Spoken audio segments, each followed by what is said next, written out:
What's going on? Yes, indeed. Yes, indeed. Let me move me over here. I like to be on the right. Good evening, everybody. Welcome to the first ever live JConcepts INS show. Joining me this weekend or tonight. Tonight, I'm confused. Tonight. I'm already watching. I think it's the weekend already. So it is almost the weekend. It's Thursday. So we're almost there. So which is good. But joining me in the virtual studio today as a host is the man who was on the last podcast from the INS finals, Mr. Alex Sturgeon, the man behind the HobbyPlex RC track and everything that's going on there. Welcome, Alex, to the show. How are you? I'm doing well. Thanks for having me on. This was this is going to be a fun opportunity. So really appreciate it. Yeah, absolutely. I haven't done a live show for quite some time, so please do forgive me. We do have a special guest called Aiden Horn. He's coming on a little bit later. We do have our producer Ty in the background. And thank you to his support. Thank you to JConcepts for their support. Thank you to all the sponsors, which are A-Main Hobbies, Hobby Wing, JConcepts, Schumacher Exalt, Associated, Reedy, and Elite RC Productions team. They're out there at the Drake Raceway. Yep. Doing the coverage for the Cycross. And they have, did you see the gate starts that the they have? Gate starts. Yeah, 3 different gate starts. That'll be unique. It is very unique. So, and they're all going to be released at the same time. I look forward to seeing some video coming in from that, and you can check that all out on the Elite RC Productions. We are live on the No Name RC podcast, Facebook, as well as the YouTube. I don't know what's going on with the JConcepts Facebook, but it's not allowing me to do it. So I do apologize for that. Let me put this live on the YouTube as well for the No Name RC podcast. So we could get everybody out there. We hope you guys, if you can share this for us, it greatly helps us out. Please share this out to your RC groups. Let's get some people in here. Let's get talking. We are going to talk about the early real 10 scale series going on in the world right now, which is the JConcepts INS Indoor National Series. We're heading into the final round of the series, which is going to be held at Hoosier HobbyPlex in a few weeks. I think it's October. Alex, you have the date. I'm going, but I don't even remember. 16th through the 19th. And I only remember that because I just made my hotel reservation. So that's right. You're going. Yeah. Is your son going? Yep. He's supposedly got those days off. And I'm also taking, I believe, Bo Jacobson. He's going to ride with us too for the Indy class. Bo Jacobson. Don't get it confused with Bo Jackson, because that happened quite a few times. Yep. We want to say thank you to everybody. We got Endos RC, Zach Wright, Rory Holler, DJ Hallman. How are you guys? Thank you guys for joining us in the chat. Don't forget to share this out as well. And yeah, we're here to talk about the upcoming finals that's going to be happening. We do have one of the contenders in the points. I believe he's still a contender in two-wheel drive. Two-wheel drive. Or is it yeah. Yes. Also, he is one of the, I'd say the most animated, and I love to interview him, and he actually was part of probably one of the most exciting parts or experiences in this series so far. Aydin Horne, he'll be on her in a little bit. We could talk all about that, but we want to thank you all. Get this shirt out. Let's get some more people out here. What's up, Brady? How you doing, my friend? RC Marcus, RCX, good evening. And Goofy Goodress TCG. What's up, Lefty? It's Sherman. Hey, is that Mr. Tom Sherman? Or is that my good Freddie, my good buddy Sherman Miners from Bermuda? All right. As you guys know, I am back fresh from the E-Buggy World Championships, which was excellent. I enjoyed it out there in Portugal. It was a great facility. Oh, it's Justin Sherman. How you doing, Justin? When are we going to see you guys racing again? I haven't seen you racing for a minute. You know Justin Sherman, Alex, and Tom Sherman? Maybe. I'm a face person lately more than a name person, I got to say. Yeah, they're really good. Their father and son team. I think Justin and Tom are both national champions in short course. Okay. Very good short course drivers. What's up, Chris Chapman? How you doing, Sasquatch? And they're coming to Hoosier. Great. I haven't seen them for quite some time. I'm looking forward to go to Hoosier. My first time going to a race there. Really looking forward to it. We're going to try and get Eddie Hanley on her as well. We're doing a few of these shows over the next few weeks. Next week we'll have Brock Champlin on. And hopefully after that we'll have Eddie Henley. But he's actually busy because he has, Dixie Nets going on as well, which is big oval race.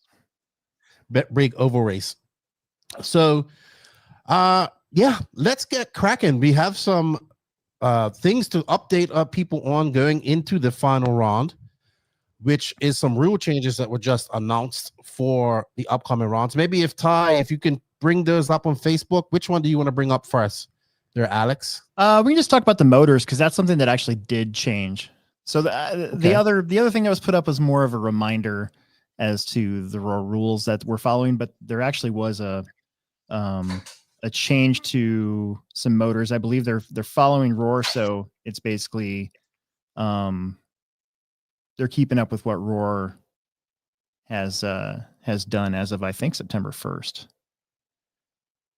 All right, maybe you can elaborate a little bit more on what those rules are. Yes, I basically, the post says, we thank Roar for providing us with this information. Listed below are the motors that fall under new motor parameters and not allowed for the finals at the Hoosier HobbyPlex. Now, the initial word that I got was that there weren't going to be any changes or disallowed motors until after the first of the year. And then this post was made a day ago, and it is just a handful of motors. So it's a couple R1 motors and a couple Team Powers Actinium V6S motors. So 13.5, 17.5, 21.5, but it's not all the R1 motors. So it's not like they're just outlawing a bunch of motors. It's a particular one. So they do have part numbers. You can find it on the Elite RC like Facebook page. That's where I found it. I don't know if you want me to say the numbers, like what the part numbers are. It's probably pretty specific.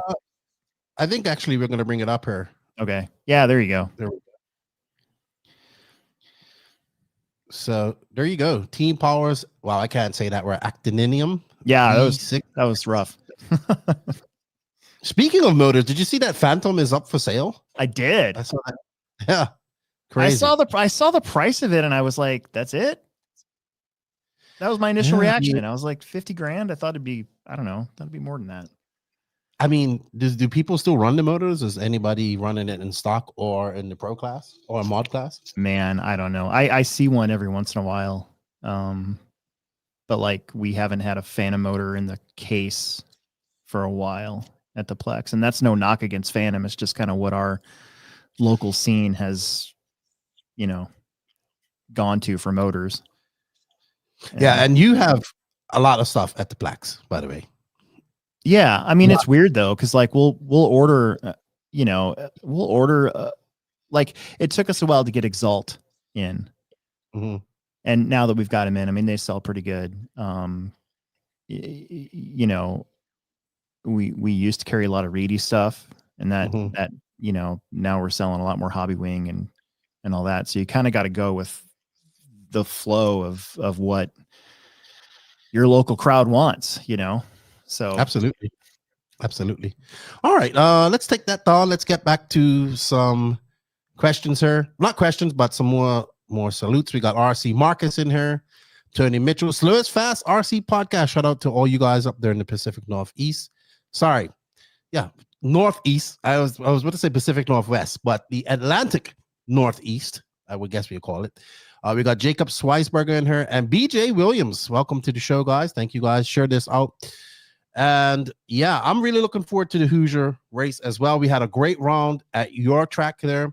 We did just drop the podcast where we talked all about that, but I just wanted to give you your kudos once again for producing a great track, having a beautiful facility. We did a facility walkabout for Elite. I have one coming out as well. You guys, until you go to the Plex, you don't know it's awesome. It's great. Kudos to you and everybody involved and all the hard work that you've done in making that amazing RC facility. Yeah, thanks. We just got new doors today or this week. All of our doors got replaced. I'm so happy. For the off-road track? Yeah, those double doors that went outside that was all mashed up and we could barely use. Now we can open that door again. I'm actually pretty stoked. I never thought I'd be excited for a door, but I am. I'm like really excited. I don't know if absolutely inflection in my voice, but I'm very excited for the door. I did have somebody ask a question on the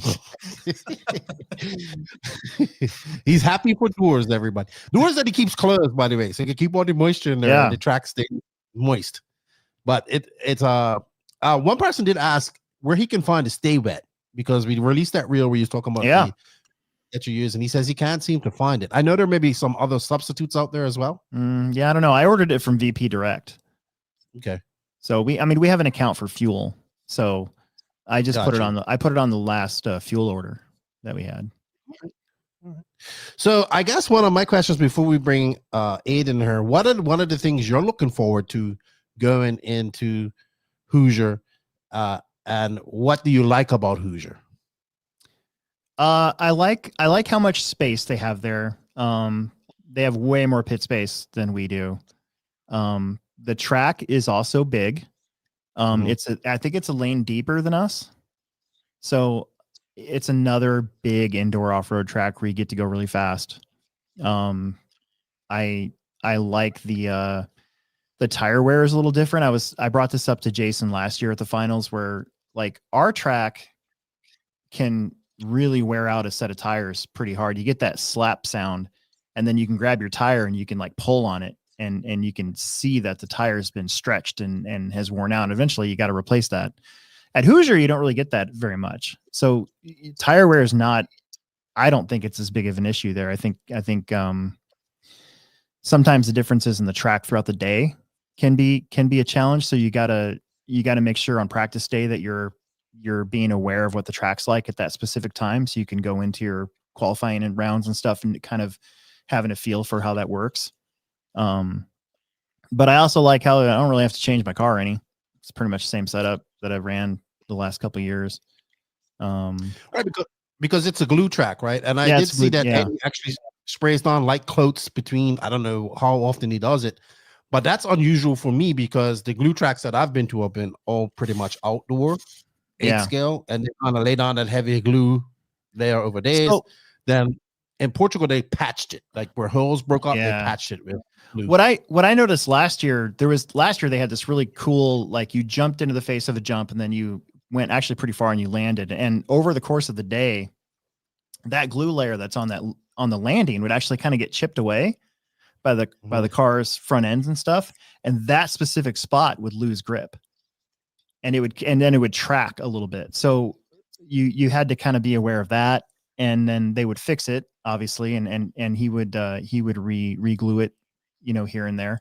He glued once right before my 4-wheel drive main. I was in the B main of 4-wheel, thankfully, last year, and man, my car was like undrivable because it was so much grip. Like I was not ready for that at all. That's kind of how it was. Yeah, that's kind of how it was the first day or two of practice at the e-buggy worlds, right? That's that fresh glue. I can't explain how high traction it is. Like it's actually too much traction. And you see, guys, I was talking to Julian Oliveras, and he was like, "Man, I tried to practice on carpet, like and it's like these are the movements that I'm making with my wheel. They're so slight, and if you go further than that, it was disastrous. Like you would traction roll, and it was all that type of stuff. So, and when JQ talked about this one time, where like different setups require like your driver's hand movements, how much they like to actually turn the wheel can coincide with like how a car is set up. If I remember right, this is a while ago. I don't know, but I'm one of those guys that barely turns. Like I realize this. So when the grip's even higher, my stuff can get pretty twitchy. So I've been trying to combat that throughout my last couple of years. Well, you got to go to this event and just be a racer. Yeah. So that's good. I get to bring my kid with me, so I'm pretty happy about that. I think those are going to start to dwindle more and more as my son is in the workforce now and is being a grown up and all that. So there you go. There you go. Enjoy it. I am very much looking forward to it because like I said, I have visited Hoosier, but I've never actually been to a race. So I am looking forward to it. I've enjoyed all my visits on the INS stop. I really am upset that I missed the island round, but I have really fell in love with 10 scale over the last couple of years and really enjoy it.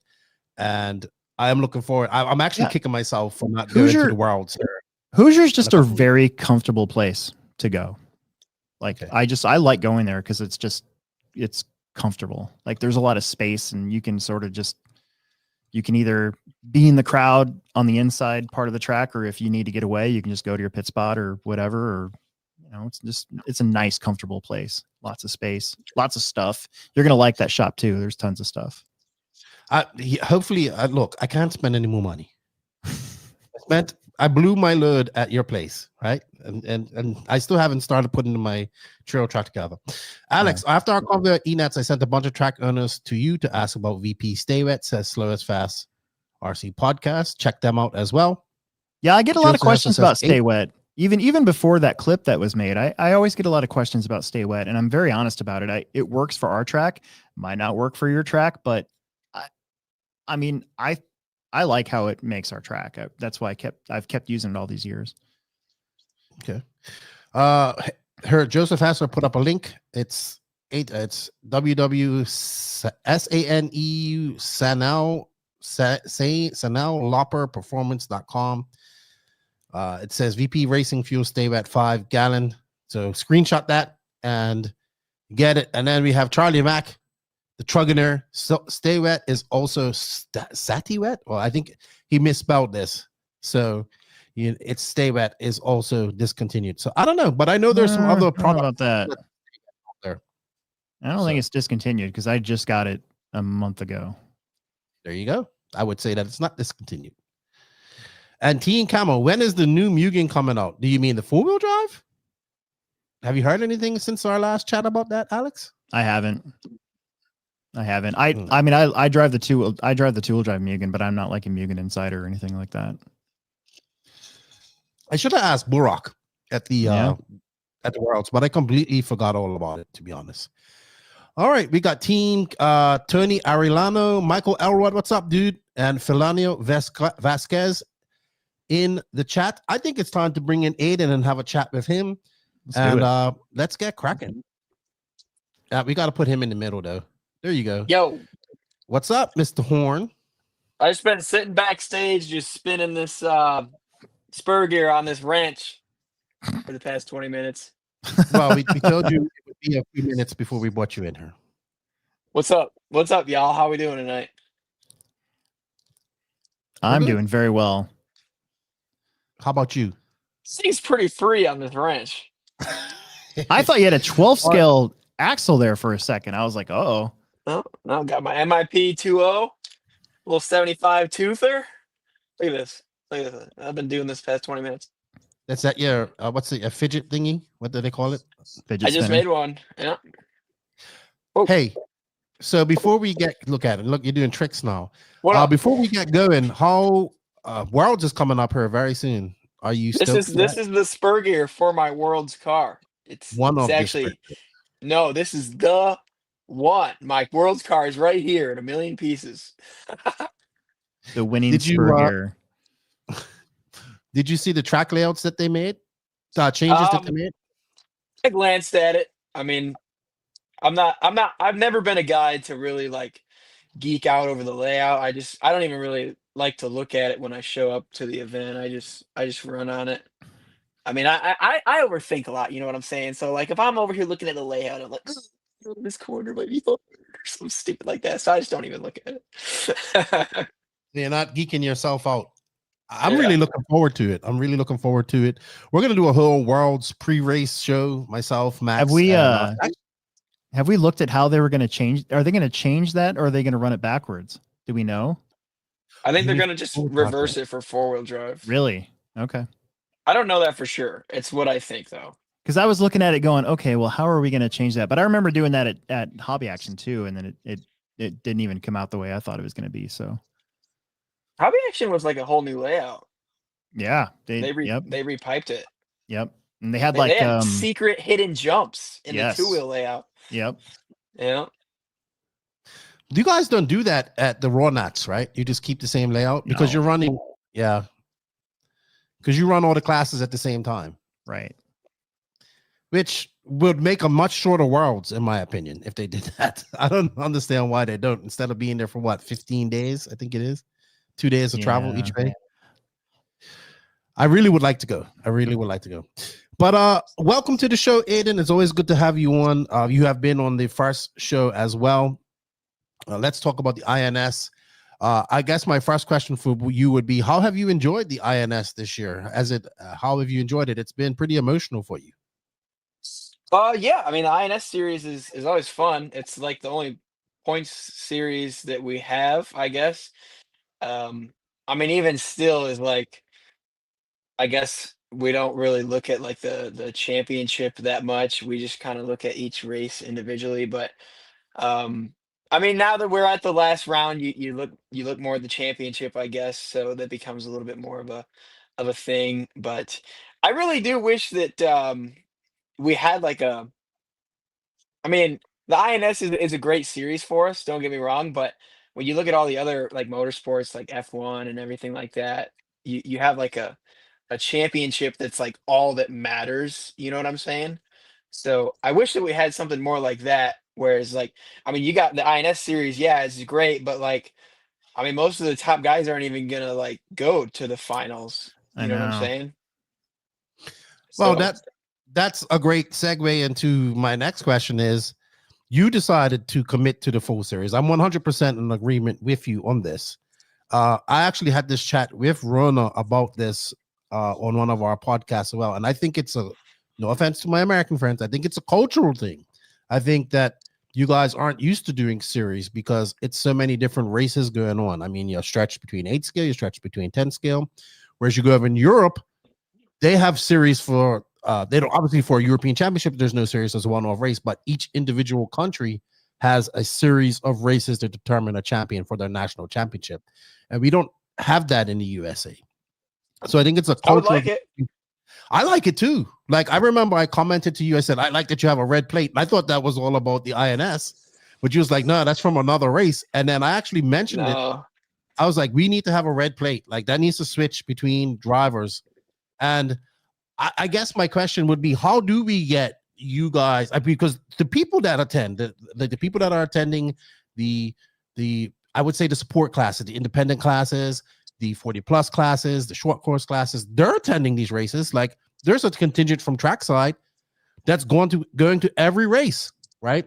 So how do we get you guys, the mod guys, the stock champ, the stock guys, or the pro spec, sorry, spec mod guys, as I like to call them? How do we get you guys to commit to coming to these races and making this a priority for you guys? You've made it a priority, and a couple of other races are, but we need to get the other guys to make it a priority as well. You know what they say, money makes the world go round. I mean, I think that if there was like a cash incentive to win, then all the pros would be there. Right now, there's not. It's like there's 5 races that are, I mean, national level events, and honestly, a little bit of like insight. They're like ranked the lowest bonus level on contingency. So it's like it's all the same competition as like a Roar National, but you get next to nothing to win. So it's like most of these pros are trying to feed their families. You know what I'm saying? So they Yeah. want to go where they make money, and INSs really isn't that. You know, That's a very good point, right? I did not know how low on the totem pole it was for it's the contingency lowest. payout. It's the lowest Wow. one for at least all my contracts. Right. I actually mentioned that too. Maybe there should be a payout for That would, people. I mean, if I mean, I don't have all the answers. Obviously, I Mhm. don't really. I'm not the guy to do all the ins and outs, but per se, like let's say there was like a $5,000 purse to the guy that won the series. I bet you all these guys would be showing up to every round. You know what I'm saying? I would So agree with you there. I think that's what's needed as well. Do you think there's To also a little bit of fatigue though as well? Like I noticed this year in particular, the Midwest in general has just had a shit ton of races. I mean, to be honest, the guys that don't run at all, I don't see there being any reason for any sort of fatigue whatsoever. But the guys like myself, Spencer, Dakota, the guys that are running 8 scale Mm-hmm. and 10 scale and carpet, I'm not gonna lie, man. You go to a string of races that don't go great, Yeah. you want to stay home for a little bit. That's for sure. Yep. So, I mean, the guys that only run 10 scale I mean, I guess there's guys that only run 8 scale, but the INS series doesn't portray to them. But the guys that only run 10 scale, I mean, there's not really that many 10 scale races to the point where I think you could really get burnt out because, I mean, I feel like I go to almost all the 10 scale races with some 8 scale races, and there's definitely Yeah. some times where I'm like, man, I wish this 8 scale race wasn't stacked in between of these two 10 scale races. You know what I'm saying? Like I had a 4-week stretch where I ran 8 scale at LCRC, and then I went to like hobby action and then the carpet nationals, like all in a Mhm. row. Or I don't remember exactly the events, but it was all Yeah. like Back to back to 10 back. of it was all 10 of my cars being raced in a 3-week span. And it's like to sit here and not only just prep the cars, but make sure like my program is ready. I have all my parts, I have all the cars prepared. I mean, and you know what? You got to practice with the cars you're racing with leading up to the race. Yes. You know what I'm saying? Like you Yep. don't want to just go in completely cold. Like, yeah, I'm gonna show up to the carpet nationals. I haven't driven my carpet cars in 3 months. I hope this goes well. You know what I'm saying? Right. So you don't want to show up looking like a joke show. So you got to dedicate like a full week of prep into each event. And when you stack like 3 or 4 events in a row and you scatter out all the disciplines, like when I got to prep all 10 of my race cars at once, and then I won't be at my house for like a month. Yeah. It's by the end of that stretch, it's especially if you're not like battling for the win at all the races that you go to, you're pretty over it by the end for sure. Yeah. So I would agree with all those points, to be honest. I think there needs to be some sort of payout for you guys now that I've learned that it's the lowest on the totem pole for contingency, because believe it or not, as I know a lot of people say that you guys are out there, like they don't understand the concept that you guys actually are racing for money. Like each position is a notch on the dollar list that you, so if you go from first to 10th, you lose a lot of money, right? Which depends on which race you're going to. I mean, fourth through 10th is the same. You barely ever get a 4th place plus bonus. It's really just first, second, and third. Dude, I remember when I got my first contract and I saw the contingency. I was so stoked. I was like, this is going to be awesome. And now I don't think I've looked at that part of the contract in 15 years. I'm just like, I don't even bother. Awesome. Yeah. Real quick, we're going to save questions for later, but Jacob Sweisberger, actually, I hope I'm saying his name right. That's right. He says, instead of a red plate, why not a red wing? I don't know, because then I think of that'd be horrible. Ew. That'd be horrible. Ew. Dude, imagine a red wing on this, John. Are you serious? Ew. I would like That'd to be see so red. ugly. I like to just see red backed. I would like to see numbers on your wings. That would be nice. Or will it be too heavy for you? I actually wouldn't mind seeing numbers, period. Like we've gotten away from numbers again. It's one thing about having a number on a car, just as a race director and as somebody who, like, when I get a group of people that come in and they sit down on the bleachers, right? I try to make it a point to say who's leading, and then I try to describe their car. But sometimes there's 4 freaking green cars out there. So having a number on the car, period, I'd like to see us get back to that, because then I could say, here comes the 2 car, he's out in front. And then somebody who's coming in to watch and who's never seen this stuff before, it's hard enough to explain how qualifying and everything works anyways. I wouldn't mind seeing numbers again. To be honest though, like these wings are so small, how are you going to get the number to be actually visible to the spectator? I wouldn't put them on the wing. I'd have them like how we did at Worlds, where they're on your window, like on your driver's side window or something. Yeah. On the front of the window, one on the sides, I would say. Yeah. Yep. All right. Let's move then again, on to, not to interrupt you again, but then again, numbers are expensive too. So you got to get them made, and you got to, time consuming. You need a lot of them to get through the whole Yeah. weekend for a whole event. Like, let's say you have 300 entries. That's 300 cars that need a new number 3 times per weekend, Yep. So that's 900 number stickers you need. Yeah. That's a lot. I know math. Come on. Dude, that would have smart. taken me like 5 minutes to figure that out. You must be like a math genius. All right. Let's go to my next question here would be, what has been your highest point of this series so far? What has been the most memorable for you? To be honest, the peak moment of the INS series for me so far was I don't even know why I like I it's very rare that I remember specific runs, but this one stood out was the second round of two-wheel qualifying at INS in trackside.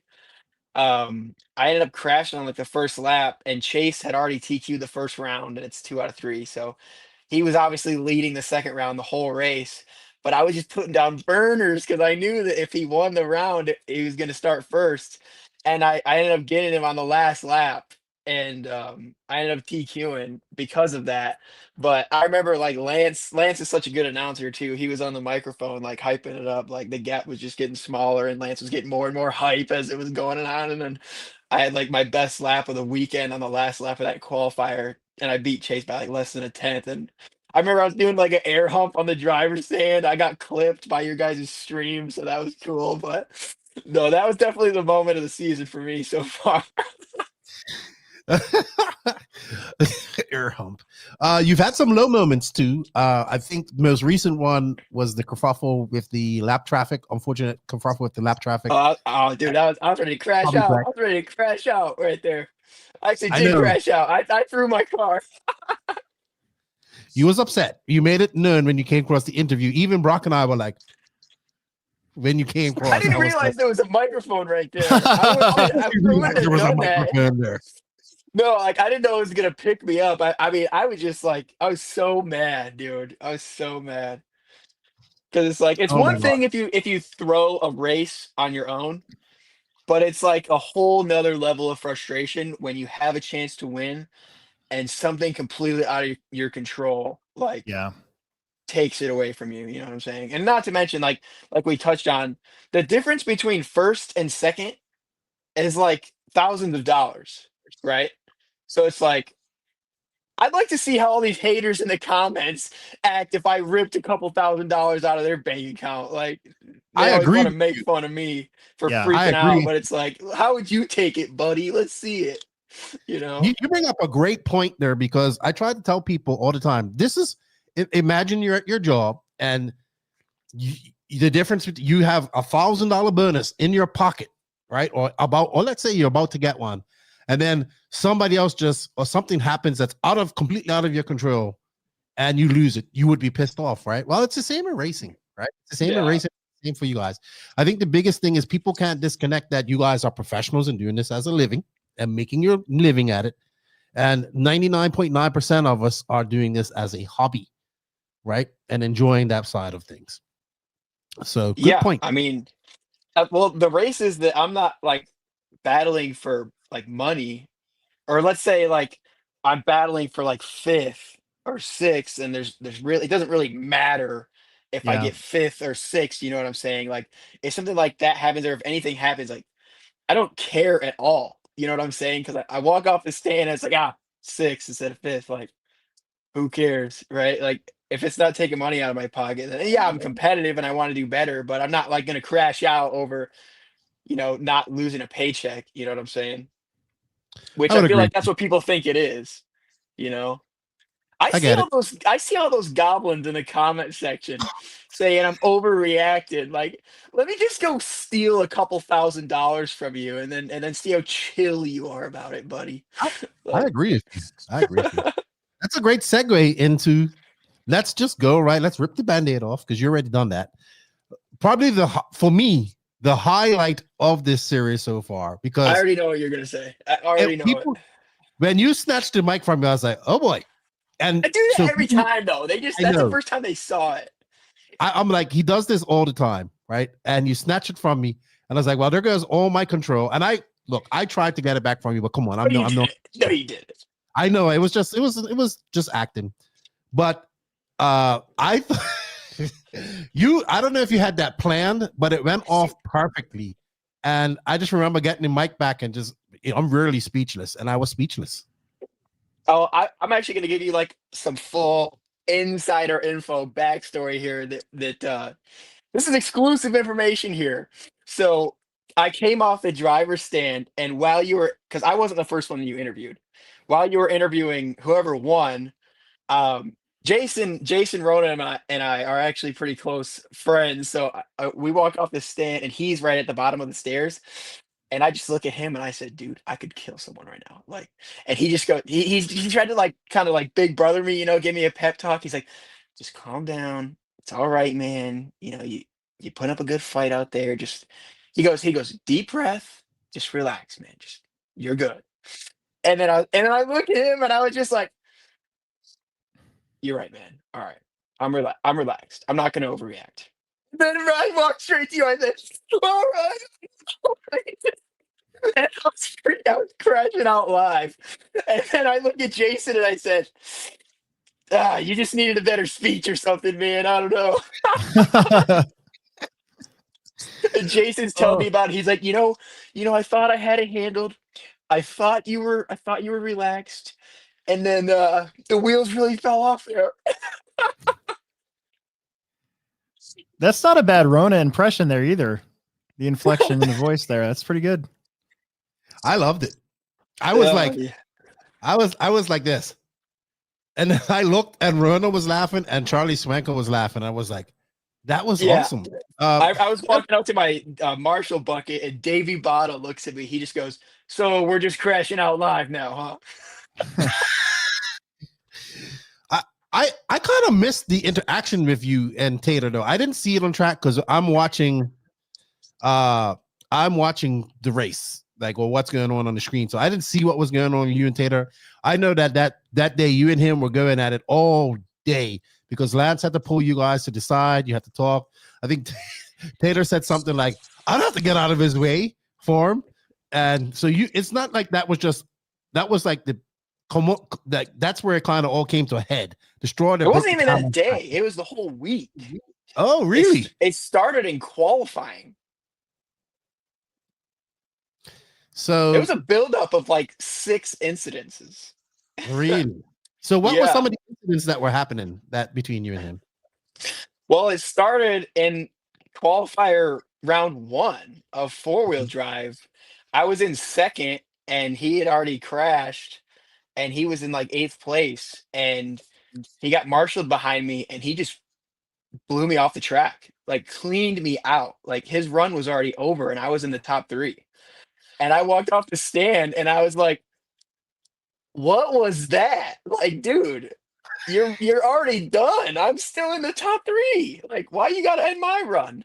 And he just goes, "I was way faster," which I'll give it to him. He had way more speed than me. Like he was way faster, but it's like, dude, you're already done. Like, come on. So, That's such a crappy position to be in when you're that car. because I think he was leading in the beginning, and Yeah. then he kind of like blew out. Like he was one of the fastest guys for sure. But like he kind of blew out and got marshaled behind me. And I'm like, Because you what kind do of you feel want like me to do? you kind of feel You like a know? sitting duck. Like if you do have somebody faster behind you, but Yeah. you're ahead of them on the clock, like it's a racecraft etiquette thing. Yeah. Okay. I mean, when I'm in the position where I'm behind someone who's battling in the top 3 and I've crashed out, I just sit there. You know what I'm saying? I Yeah. feel like that's what anyone would want you to do. But yeah, I don't know. That's when it started though, for sure. Yeah. I have a question, and you guys teased me about this at the last race because I've been talking about it a lot. Do you feel as Team Associated, as a group, as a team right now, because X-Ray is actually okay, recently they kind of fallen off a little bit, but the X-Ray team is huge. They're obviously okay. So the TLR team is kind of, there's still people that race TLR, but the pro side of TLR, the mod side, the stock side of TLR has fallen off ever since they decided not to go the way that they did. Do you feel any pressure? Do you feel any combativeness, any rivalry? Because I think there is definitely some rivalry between Team Associated and X-Ray right now, because the X-Ray team is humongous right now, and it's, I would say, almost as big as the Team Associated team right now. Do you feel any pressure there? I mean, regardless of like the company share or anything like that, you go to the races and you want to win. You know what I'm saying? Like, I mean, yeah, you want to beat people that aren't your teammates more just because it makes the brand that you represent look better. But I mean, I always put the same pressure and expectation on myself to do well regardless of really any circumstance like that. I want to do good for me. Yeah, I want to do good for the companies that I represent, but I also want to do good for myself. But yeah, it does look good. Like I remember last year's Roar Dirt National. It was one of the first races with our B7, and me and Spencer went 1-2 in the two-wheel class, and that felt good. I know Brent was pumped with that, just because it's like the car was newer and people had their doubts. So especially, I would say, especially when you have a newer platform, that's when the pressure to do good is kind of higher than normal. Like when the B84 is new, and we want to prove people that it's good, and then we ended up having a pretty good showing at the INS, so that was good. I mean, we didn't win, but came dang close. Proved that the car was able to win. I just didn't get it done. But I think people saw that the car was plenty capable of the win. So to me, that was important. Do you see from your side of things as one of the top level 10 scale drivers now in I don't know, I want to say the world, but that, because I've noticed over the years that we've almost like, we haven't had any major clash rivalry type stuff, it seems like, for a while, because the vibe at the track, especially the INS races, the vibe at the track's usually pretty good, I think, from where I'm sitting. But do you think that that we need that sort of thing? Like, do we need a little rivalry, or is it between drivers, or would it be between companies, or both? Well, from my point of view, is the pro drivers, there's like a core. I mean, I don't know how many like top guys you consider there are, but we all race the same people Yeah. every race. You know what I'm Yep. saying? Like, there's a group of like, I don't know, 7 of us that go to these races and are battling with the other 6 of us. You know what I'm saying? I don't know if Mm-hmm. seven's a number. That's just the first number that came to my head. There's not I that many of us. You I know know what I'm what you saying? mean. Yeah. So it's like if you have like this crazy beef with someone, you're gonna have it come up all the time, and you don't want that to be on your mind when you're Yeah. at races. Like after the RC1 INS thing, to be honest, dude, the Dirt Nationals was the next race, which is like one of the most important races to us. And I'm not gonna lie, in my head, going into that race, I was like, dude, I do not want to be anywhere near Tater on the track at any Right. moment, because like you start driving defensive, you don't know what they're gonna do, you don't know what's gonna happen. And the last thing you want is to just be all fired up, because you don't drive as good Right. when that stuff's going on. So that's it's on your mind, if there's people that you have incidents with a lot, or you're not on the best terms with, and it's like you don't want anything to do with them on the track at a race where, again, you're racing for another paycheck. So when you run it with the same guys all the time, it's like that's the last thing you really want to be on your mind. You just want to race it out. And honestly, we all have a pretty great deal of respect for one another. I would Mm-hmm. say, like, we all understand what it takes to be racing at this level, and we all understand what's on the line for one another. So I don't want to I don't want to race anyone the way that I wouldn't want to be raced in those situations. So when you get to a point where you're doing that, then it's just like you kind of have stuff coming your way, and it's better when you're all just on good terms, I guess. I mean, Yeah. maybe Tom Brady would say that's not the eye of the tiger, but I don't want to be feeling like there's a target on my back out there, because it's hard enough to put in a clean 5 minutes. You know what I'm saying? If you Yeah. got someone gunning for you, then that only makes your life harder. So Do you that's think my it'd take be on it. do you think it'd be less fun then as a pro if there was like even more of a scrappy sort of rivalry in the RC circuit that we're doing? Would it take it away, or would it add something to it from an outside perspective? I mean, from a spectator perspective, I would want all of us to just hack each other every lap because Yeah.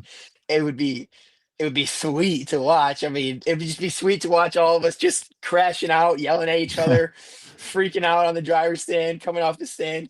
I don't know, freaking out. Like that'd be sweet from a spectator point of view, but like when you're racing for obviously your paycheck, it brings you a lot more peace of mind to trust that the people you're around aren't gonna do you dirty. You know what I Yeah. mean? Yep.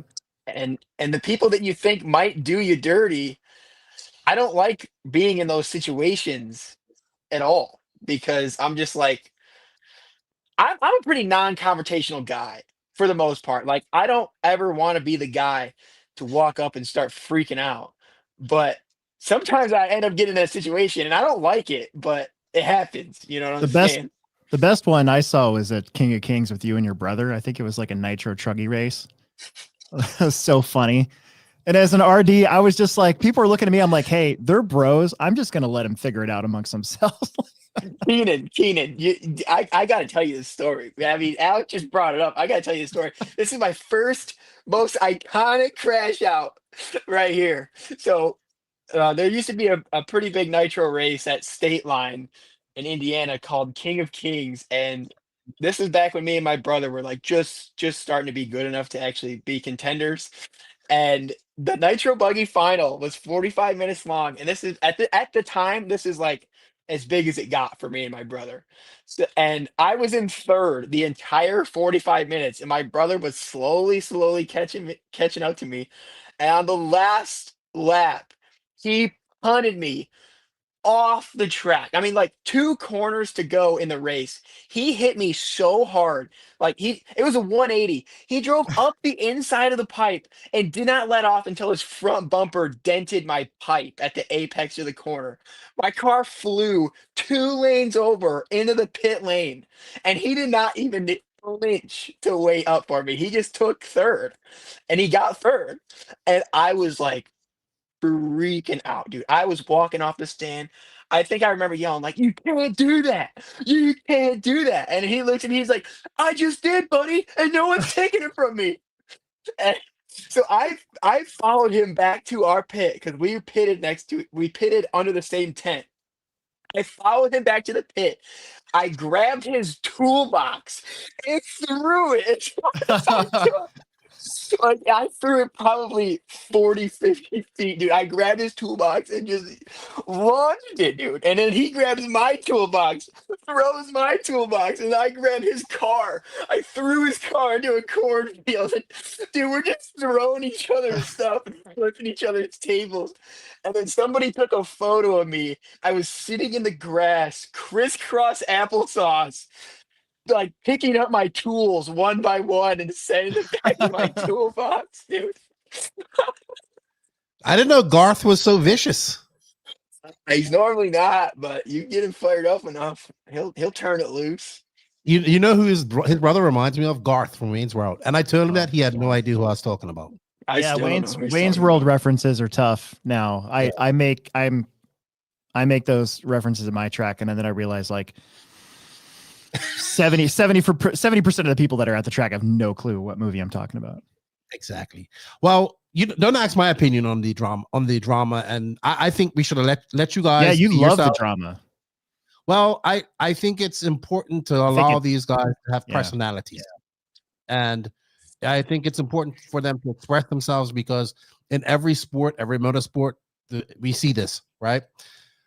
We don't have the physical aspect of possibly getting hurt in RC, but we have the monetary aspect of RC is valuable as well.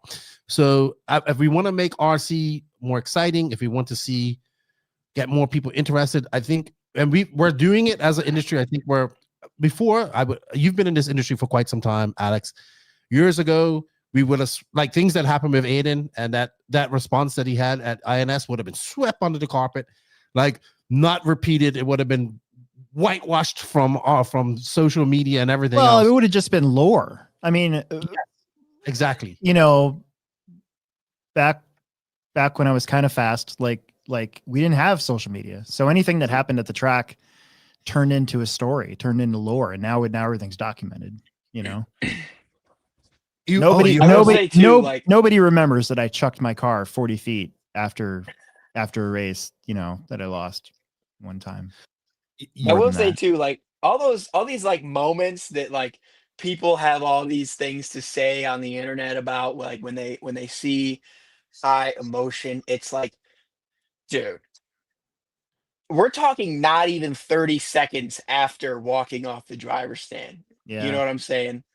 Like you have, when we're racing, and I even like looked at this because I was curious at that JConcepts buggy challenge I did at Hobby Action. I was in like a really good battle with Davey, Spencer, and Brock in one of the 4-wheel drive mains, and I crossed the line. I look at my Apple Watch and my heart rate was at 170, and I'm just standing there driving an RC car. You know what I'm saying? Like 170, my resting is like 75. So like, if that doesn't tell you, like, dude, we're coming off 30 seconds after getting blown off the track, or like, you know, whatever happens, and you, in the back of your mind, you're like, you just lost all this money, lost a race or whatever. Like, we're competitive. The heartbeat is up there. We're talking 170 here. That's almost anaerobic. And you get no cool down. Like, if you were to interview me 20 minutes after that main event at RC1, I would just be like, yeah, you know, sucks. Yeah. No fun there.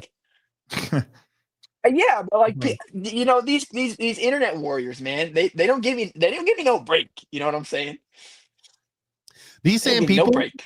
These same people that are commenting this are the same people that would lose their shit if they were at a club race and got hit like that or got taken out, and they would want to quit RC, right? So I pay very little attention to the comments in those type of situations because they weren't there and they don't understand the pressure that you guys are under. And it was, I can't do that on my job. Well, you don't have a job that involves somebody else taking you out on a racetrack. You also don't get to play with RC cars as your job. Well, when something happens at their job that pisses them off, they can go out in their car on their lunch break and scream top of their lungs, and they're punching the steering wheel, but no one's sitting right next to them with a camera and a microphone. You know what I'm saying? That's the difference. I'll take responsibility for that. I'll take responsibility. I like yeah, it. I implore you guys to be emotional. And so at the Omaha INS, after, you know, I walked by and said what I said after the 4-wheel drive A2, I did not realize that the microphone would have possibly caught that. I didn't know. I didn't even really realize you guys were doing an interview there. I was so mad. I was just walking, and then my friend Justin, my best friend Justin, man, I look at my phone and there's a notification. He says, "Horn, you're clipped again." I said, I wish you would have stopped. I would have loved to have talked to you. Right? I wish you would have stopped. That would have been all right. That would have been real bad. That would have been fun. That would have been fun. All right. So going into this last round here at Hoosier, you've been here quite a few times. What are some of the things you're looking forward to? You are mathematically still in the 2-wheel drive hunt, kind of out of the 4-wheel drive hunt of Brock Champlin, another person who has done every single round. Kudos to him. He'll be our guest next week.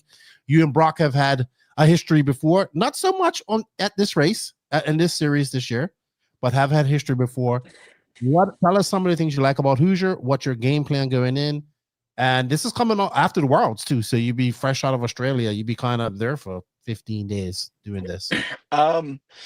Yeah, so I did look at the points. It looks like Brock wrapped up the 4-wheel title. He's the champ there. So we're not going to be practicing with the 4-wheel much, but it looks like we're tied in 2-wheel points, actually, if you look at our best 3 rounds counting. So 1 second, Ty, can you bring up the points on the Elite RC Productions website when you get a chance, please?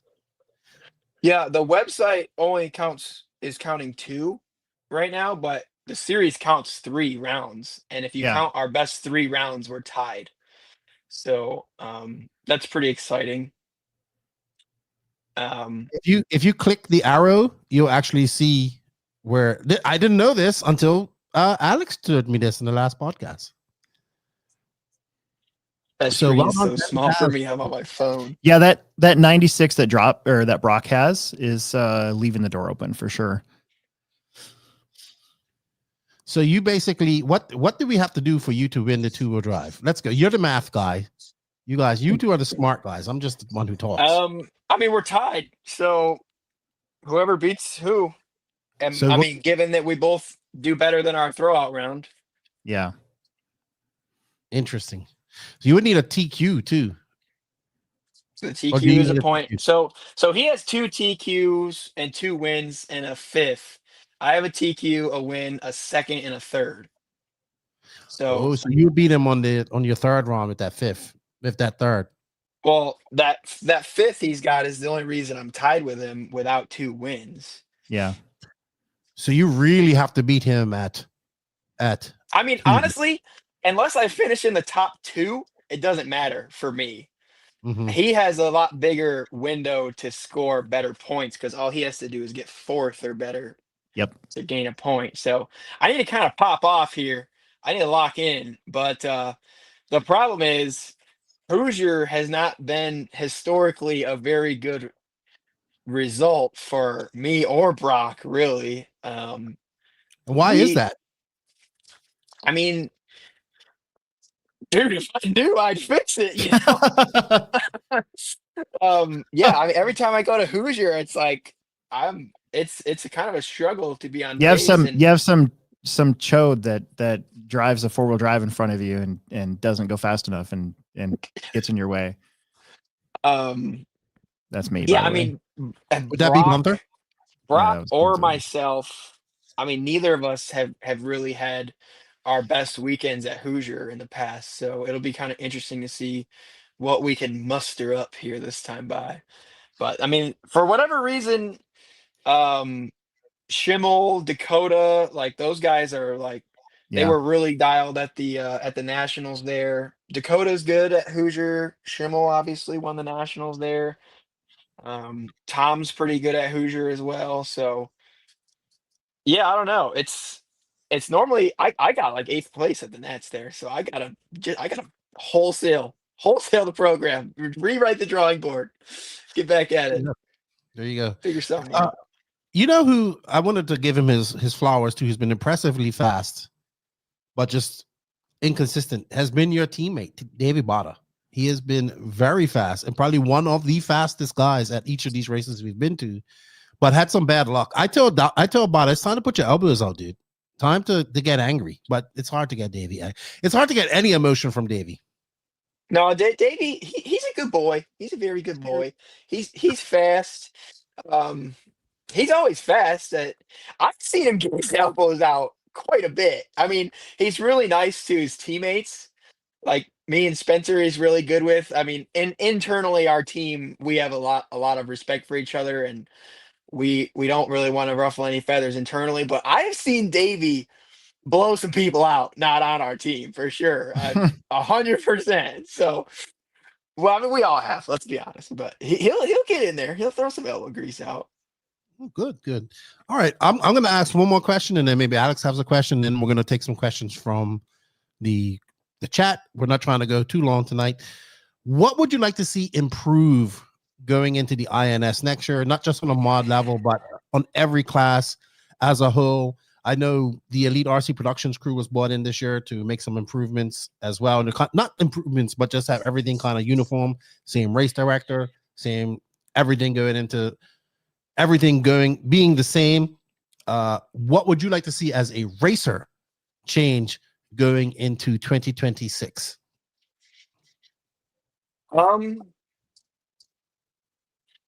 I mean, I wouldn't say that there's anything necessarily lacking from the INS races in comparison to, your typical race. If anything, I would give the INS races the upper hand because they're actually a day shorter, which is nicer for us because it's less time away from home, obviously. And obviously, that's a huge advantage for, the people that don't do it as a job because that's less time off of work, less time away from, their families, and they miss out on, I'm sure the working guy that pays to be at the races, they lose a lot of money being at these events. So each day it can be shorter is a plus, I think.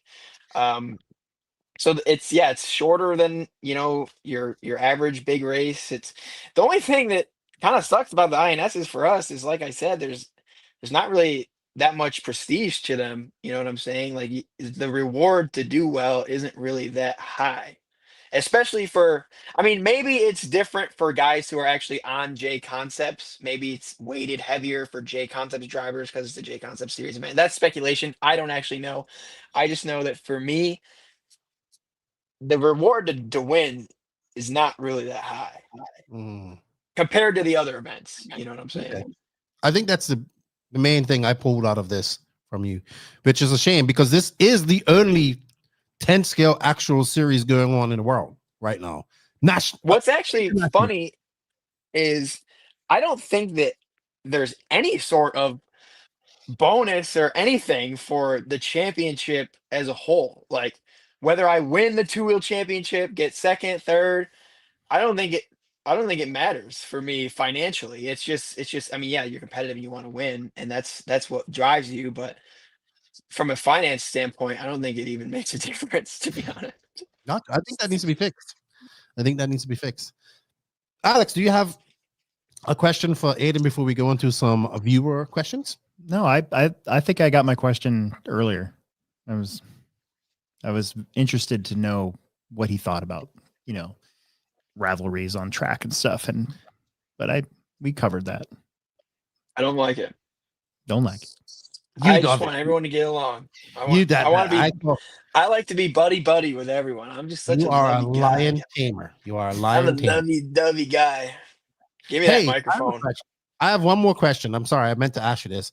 You chase pretty much predominantly the hot race guys competing in this. You guys have seen great success with the hot race 10 scale program.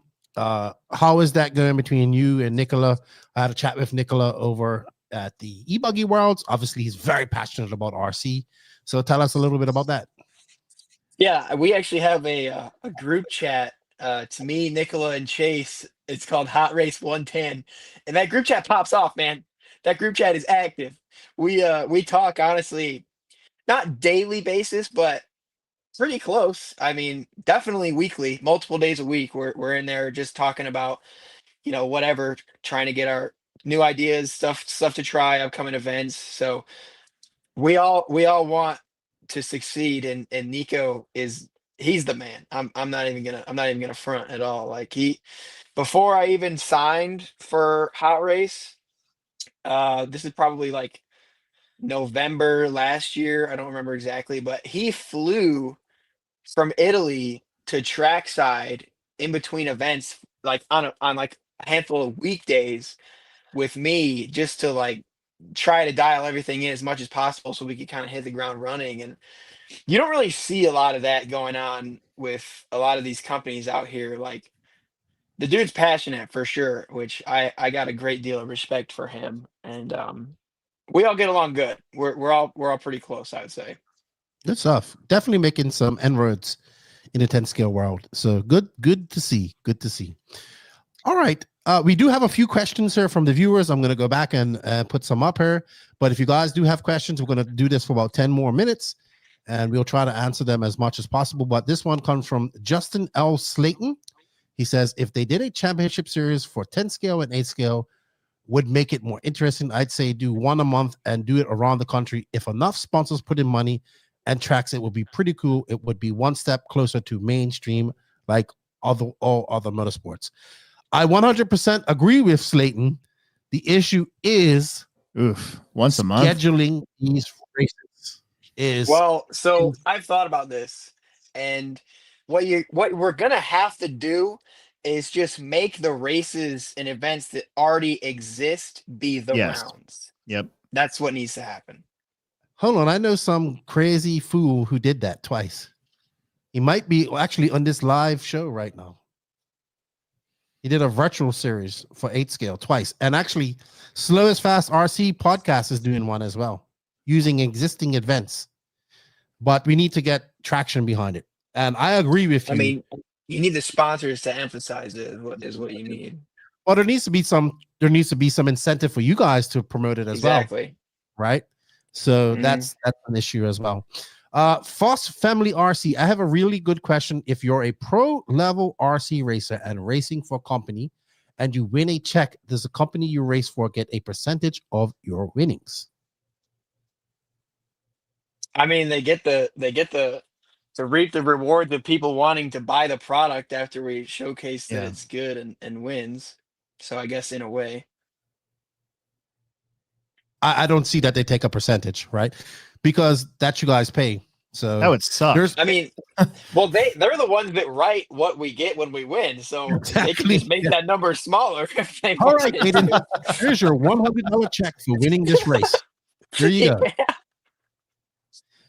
Jonathan Hilton, talk about it Tuesday. And Vince, I understand it may not be liked, but do you think a pro driver having a mental, I believe he says mental edge, gives a clear advantage, especially seeing the skill set for pros is so close? I mean, yeah, that's like most competitive nature is at the highest level. A lot of it's won in between your ears. I think mental strength. I mean, look at Cooper Webb. That dude was like the slowest guy in the top 10. He won the freaking championship in Supercross this year. I have a So question for you, even though I'm not a viewer. I've been talking about this for quite some time in RC.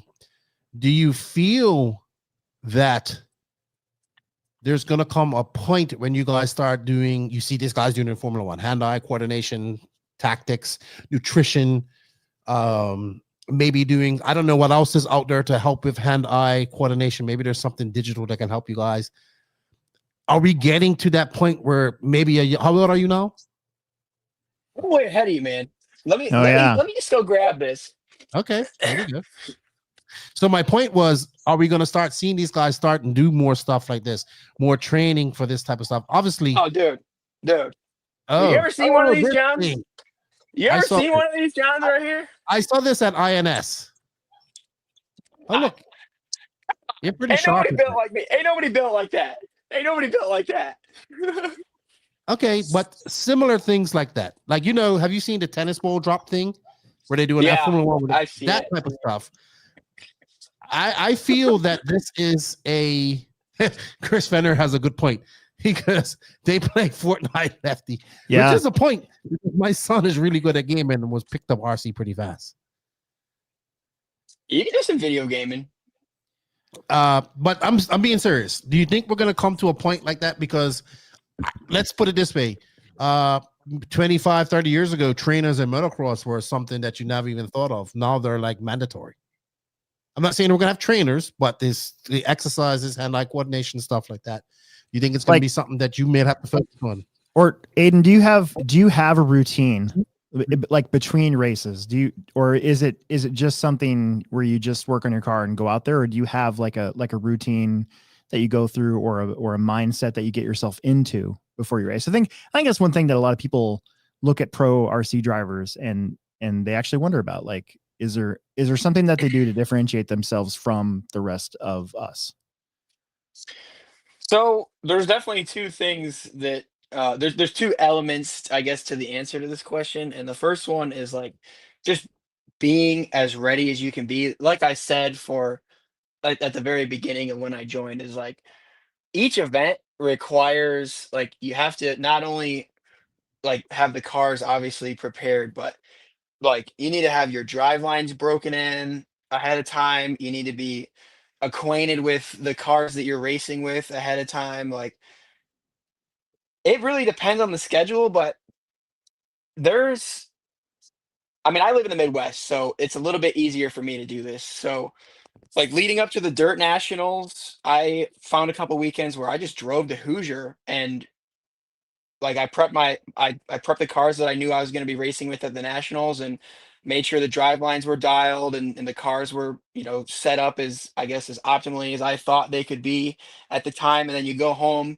re-prep them, get everything, make sure you got all your parts and all that stuff, and then you show up to the race. But like the AE race at Trackside, or the Trackside INS, I mean, I drove to Trackside like 3 times just to be ready for that event. You know what I'm saying? It's a lot of it was tire testing because obviously the hot race stuff is so new, but like Yeah.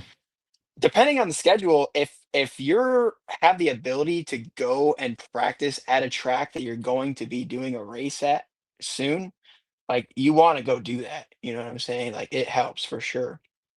I mean, yeah, RC1. I for carpet races. I whenever I have carpet races coming up, I make sure I go to RC1 at least a couple of times just to be as sharp as I can be. So it really does depend on the schedule. I mean, there was a stretch like a month ago now where I was on the road 7 of 8 weeks in a row.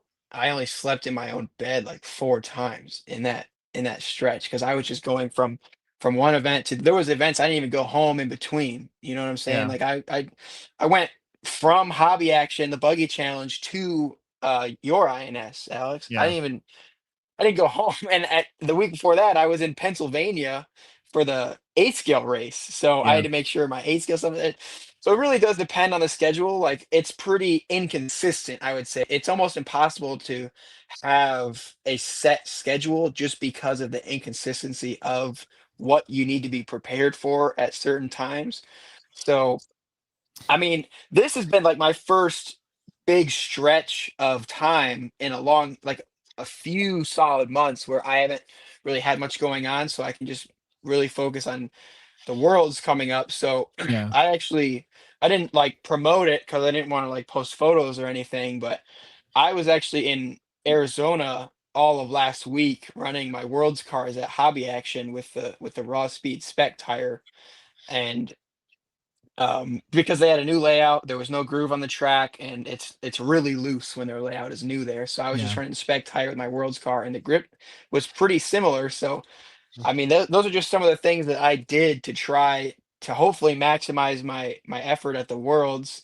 And I mean, I'm home now, but I'm gonna mount some more of those spec tires and go to some 8 scale tracks around here to just try and just be as dialed as I can with like having zero grip basically because that's how it feels over there. But So like, other than the cars, it's like in between events, like when I'm home, I definitely try to train myself as much as I can. Like I go to the gym for like an hour and a half, 6 days a week. I run like between 5 and 10 miles a week.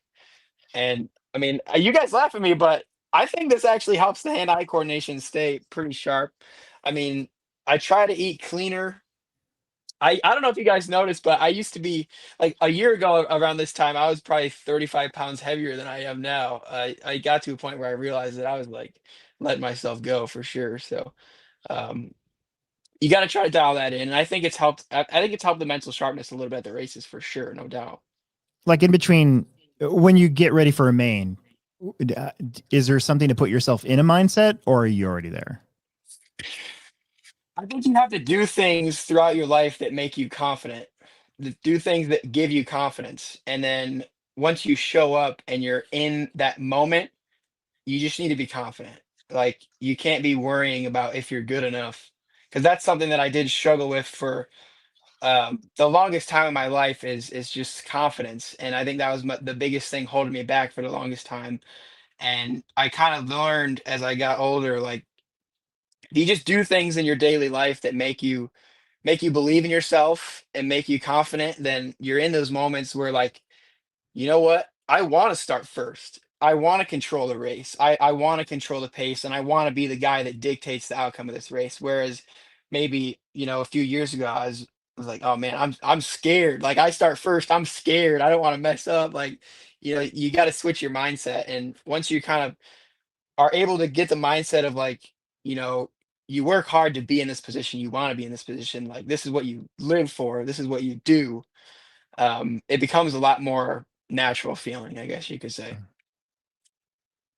Great answers. Great answers. Great answers. That's a good question by Chris Vanier. And he asks, do you think 10 scale world should move to open tire? You just mentioned spec tire, raw speed spec tire. You're practicing with that. What do you think about that? Well, the 8 scale world is not spec tire. Mhm. So you could look at it like that. And it does come from like if I was a tire company, I wouldn't want the spec tire to be at the world. Like, I wouldn't want the worlds to be a spec tire, because if I was a tire brand, I would want to win the worlds. You know what I'm saying? So from that aspect, I'm not sure, but there is. I will be totally honest here and upfront. If a certain tire is working 1% better than the other and a certain weekend, it is almost impossible to overcome that, especially when the 1% better tire is in the hands of one of the best drivers in the world. You know what Yeah. I'm saying? So, especially with the worlds only coming around once every other year, to be at a nearly insurmountable disadvantage. And honestly, I'm not even going to say nearly insurmountable. If you give a guy, like, first name that came to my mind, I don't know, Mikhail Orlowski, one of the best. If you give him a tire that works 1% better than, you know, a guy like Dakota Fend, yes, Dakota Fend, I think, in my mind, is just as good of a driver. But like, that the tire advantage is nearly impossible to overcome. So at a world championship is like, it only comes around once every other year.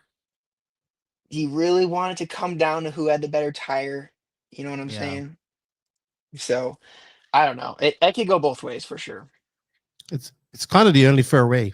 I've heard Mayfield say this a few times. He says the only fair way to do this is for the 8 scale worlds to be on a spec tire as well. I actually feel I have a opinion on it. I think that it can be a great separation of the amateur and pro class. Amateurs be on spec tire, pros be on a non-spec tire. I get both sides of the equation. I actually enjoy the tire wars as well, but from a financial aspect, I even think financially for the tire companies, there's less tires they have to ship overseas. Yeah, I was just about to say that the logistics of all having a big team and having enough tires for a big team at any of these international events would be pretty rough. Yes. So I know Dealing with tires getting stuck in customs, yeah, all this type of stuff. So it has its advantages and whatnot. All right, we got one more question from the chat, and then we're gonna wrap this up with some final thoughts. Jonathan Hilton also wants to know: do you practice with VRC or just live tracks? Do you know any pros that practice with VRC? I don't do that. I think Tom Ritternick I was gonna used say to. yeah. I don't think he does anymore. I think he used to. Chase Lemieux hops on every once in a while, but I don't think it really. I don't It's know. different. It's not the same. That's for It's sure. different. It's different enough to Well, you know I've played it before, and I like got on. I couldn't even go on the track. I'm like, can't even play this game, dude. I feel like I've never even held a radio in my life, so it's definitely not very comparable. But I mean, if you have nowhere to run, I guess it's something. It is fun, Yeah. but it's not the same. Maybe one day. Okay. All right. I kind of want to wrap this up with some final thoughts. We just saw your team associated teammate, Marcus Karup, who is a 2-time European champion as well as now a world champion, absolutely dominate over there in the e-buggy worlds. He is also, I would say, one of the favorites going into the 10 scale worlds coming up here in a few weeks' time. They're in Australia. What are your thoughts on somebody like Karup and what he was able to accomplish at such a young age? I mean, I'm not surprised at all. I saw him at the pre-worlds. I mean, the guy is dialed. So, and honestly, I see what he's been doing in Europe too. He's one of the only guys that can straight up beat Orlowski out over there. Yeah, I'm not surprised at all. I think he's going to be one of the toughest guys to beat in Australia. At the pre-worlds, he was dialed. I mean, he TQ'd a couple of rounds. So yeah, I mean, one of the most talented guys out there for sure. So he's dialed. What are your thoughts going into the 10 scale worlds? Do you think this will be the last 10 scale worlds you'll see outdoors on dirt? I mean, I feel like you could have probably asked that question in 2016 too, you know? Mhm. I think that the Worlds is always going to be like some one-off surface that no one really is that dialed on. Like Slovakia wasn't really much different than this. Japan, when it went to Japan in 2015, I mean, none of the US guys had any idea what they were doing on AstroTurf. So I feel like the Worlds is always like I mean, look at China. Like, no one knew what to do there either. It's like the world is always going to be like some complete curveball. So I wouldn't be surprised if we see it again, even if all we have is high grip, tracks moving forward. They'll still throw it on some outdoor backyard track. Why not? Right? Fair ground, right? It's an even playing field. It is. It is. Well, it would also depend on Lachlan Donnelly. It would also depend on where it's at too, right? Because like, there's not a lot of indoor European tracks, is there? I mean, other than Slovakia. I mean, wherever they have their events. But Most European 10 scale tracks are usually carpet. I guess. Yeah. I guess I'm thinking Indoor, dirt. like, I am thinking dirt. Semi-permanent tracks. Yeah. Semi-permanent tracks. So it will be interesting. Something I said something. I forgot what I was going to say. Lachlan Donnelly. Wouldn't that be something if he wins in Australia? That young man looks extremely fast there. It's his he's got track. a shot. He does have a shot. I think this is going to be one of the most watched worlds. I think this is going to be great because by the time America's kind of waking up, it will already have happened, right? Or it will be, if we're waking up at 7, it will have passed. So everybody's going to have to watch. I'm really looking forward to it. Good luck to you as well. Thank you. We look forward to seeing you, and hopefully you can pull off a 2-wheel drive victory, and hopefully you do something cool to celebrate if you do win the 2-wheel drive class. I mean, if I let's be honest, if I won this race, I would just like spike my radio off the driver's stand. I mean, I attempt my first standing bag flip. I don't know what I do, but I was in the B main at the warm up, so I got to lock in if I want to win this race. I got to. Well, you can always get redemption at the INS finals at Hoosier a couple weeks afterwards, right? And that's where I want you to spike the radio if you can beat Brock in a 2-wheel drive class. No, I'm talking about the INS. Yeah, you can't spike a radio. Radios are a lot of money, man. You can't. I don't even have a radio sponsor, so it's like I think most people don't have radio sponsors nowadays. I'm only spiking that thing for a Worlds. Like I'm not spiking that tire thing for them. anything else. What? We will spike a tire. I want some emotion from you if you win the 2-wheel drive championship at INS. Okay, we don't have to break radio. Maybe some air humps. Look, that's what LW4 says. Air hump again. I don't really know what an air hump is, but just you clipped it. Roll back the clip. I didn't clip it. Elite RC clipped it. I probably missed it completely. You know me. I was probably worried about. Dude, my son did that to me in truck. He won truck and then air humped me like 3 times. I was like, "What are you doing?" Yes. Hey, I appreciate you being a breath of fresh air in this industry. I enjoy our. He says demonstrate Aiden. Says LW4. He's this demonstrator air hump. No, air humping right now. You just gotta look up the clip. Look up the clip. I encourage you to continue to be yourself. I tell you all the time, don't worry about what people say. It's good to have a breath of fresh air from the normal. My stuff was dialed and everything was dialed. We need emotions. Good luck in Australia. Thank you for your time. I look forward to seeing you at Hoosier. And thank you for just being you, dude. Being Wayne of Wayne's World. You and your brother Garth. Thank you, man. It's every day's a new day. Blessed to be here. Alex, any closing thoughts for Aiden before we close this up? Nope. Just good luck. I've watched you growing up, and I love watching you race, dude. One of my favorites. Thank you, man. Appreciate it. Get yourself a nice cold orange kickstart, man. Yep. He says, this is why I follow Aiden. I like his flair, his crazy outbursts. Thank you for being honest with me. There you go. You know what? Bring that attitude to INS finals. Don't forget, everybody, we'll be doing that. You can watch all the coverage on the Elite RC production. We look forward to seeing everybody. Lots of titles to be sorted out there in the other classes as well. We got the spec mod, the stock classes, 40 plus independent classes is coming on to some good finals as well. I want to thank you all for tuning in. Thank you for JConcepts for making this possible, as well as A Main Hobbies, Hobby Wing, Schumacher, Exalt, Associated Team, Elite RC Productions. You can catch all the coverage of the Sick Cross this weekend coming up. Thank you, Alex, for your time. Thank you, Aiden, for your time. Thank you, Alex's professional podcast family, for making this happen. I love having Alex on because he has a proper podcast, proper podcast studio. Thank you to our producer Ty, who's in the background, for bringing this up. My sister's company is called Weberized. Weberized. Yep. Weberized. That's right. Check them out. And thank you all for joining in. We will be live next week at 8 p.m. EST with the man who's leading the results right now and Aiden's competition right now, Brock Champlin. We hope you guys tune in for that. We're looking forward to that chat with him. And thank you to everybody for joining us. We look forward to seeing you all at the INS finals in about a month's time. Yeah, about a month's time now. Yep. From Lefty, Alex, and Aiden, we're out. We'll see you guys all later. Have a good evening.